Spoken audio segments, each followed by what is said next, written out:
Hi, I'm Rachel Yatuzis, and I'm going to teach you about cleaning PVC plastic. A lot of things are made from PVC plastic. It's extremely durable, it holds up really well in bad weather, so it's been used a lot on siding.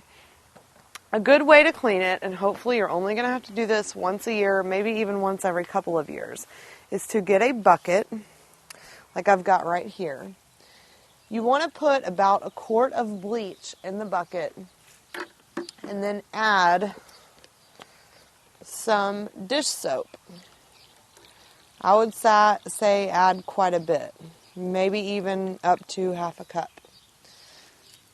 Now, grab a mop and use this to really mix up the bleach and the soap. This is really going to be an excellent mixture to clean your plastic with, especially, your siding. You want to use a mop because you want to be able to reach up as high as you can if you're not hiring professional cleaners to do this. And you just mop your house. Like I said, hopefully you only have to do this once a year, and if you have any naughty teenagers that didn't get the best of grades, this is an excellent summer chore for them. Or if they're wanting some extra allowance, hand them a mop. Make sure that you wear gloves if you are going to try to get some spots with your hands. You don't want that much bleach touching your skin.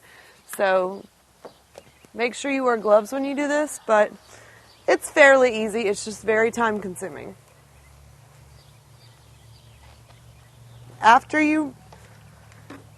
just like if you're washing your car, after you get the soap on there, you want to rinse it. Rinse it with the hose.